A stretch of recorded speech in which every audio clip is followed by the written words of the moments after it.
Hey everyone, and thanks for jumping back into the cryptoverse. Today, we're going to talk about Bitcoin, and we're going to be comparing it to the NASDAQ. If you guys like the content, make sure you subscribe to the channel, give the video a thumbs up, and also check out the Telegram channel, which you can find a link to in the description below.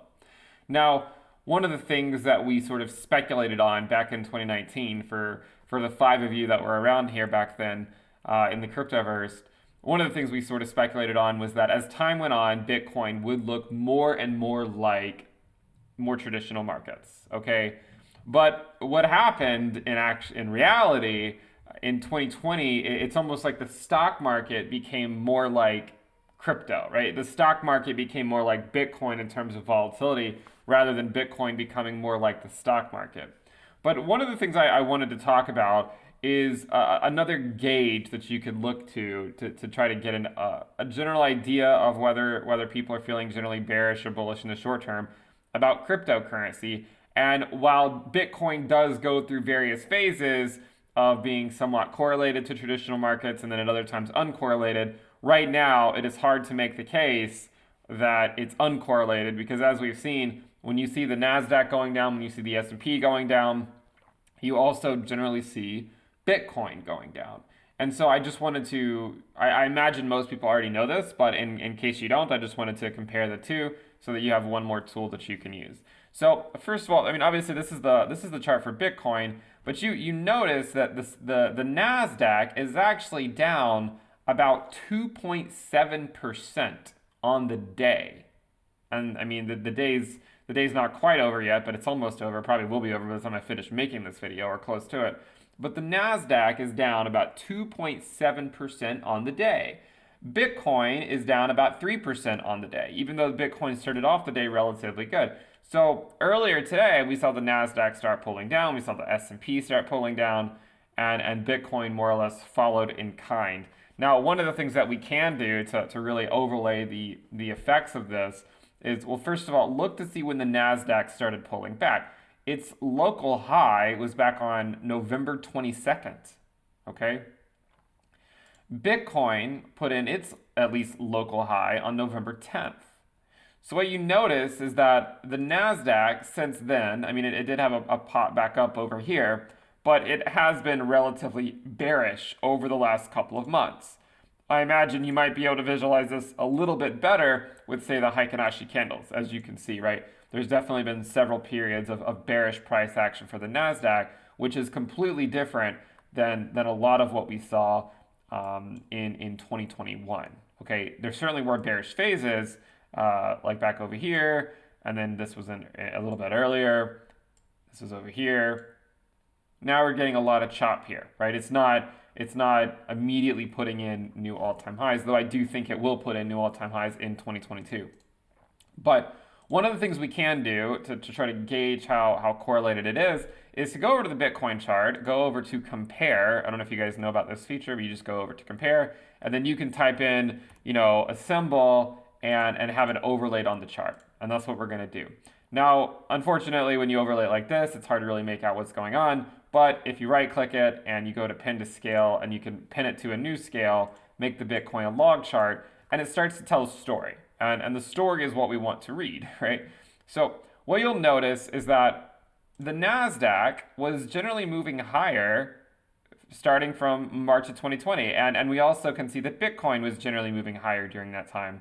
Here's an interesting area where the NASDAQ had a pretty nice pullback, and it also corresponded to Bitcoin having a fairly substantial pullback as well. Another major pullback by the NASDAQ was right here, which also more or less this basically covered a majority of Bitcoin's correction as well, going through the majority of this. So you can see that the NASDAQ correction more or less corresponded to a bulk of the Bitcoin correction. Now, the NASDAQ started going up sooner. Bitcoin lagged behind for a while, but it still wasn't really putting in new lows that much. I mean, it was more or less just playing in the same sandbox that it had been playing in since May. But then what you notice is that both of them more or less get back on the same track. They're both going up, and then they both come down more or less at the exact same time back in September. We know that September historically is not a great month for Bitcoin. And then from here, we see something similar play out. going into November, we see that Bitcoin has a local top over here. The NASDAQ also put in a local top over there. And then since then, both asset classes, both the traditional markets, which we've talked about, like the S&P, the NASDAQ, both of them have been relatively bearish, though, I mean, to be completely honest, so the S&P did put in a new all-time high last week, so it's not like it's been that bearish. But the NASDAQ has actually been struggling to really push higher. And during this time, what we've noticed is that Bitcoin has more or less been doing the same thing. Like again today, you can see the NASDAQ is down about 2.7%. Bitcoin is down about 3%. So they're more or less moving in tandem. And if you zoom in to just the last few days, we can see something similar, right? The NASDAQ pushed up. We saw Bitcoin push up as well. And then today the NASDAQ fell. And we also see that Bitcoin fell as well.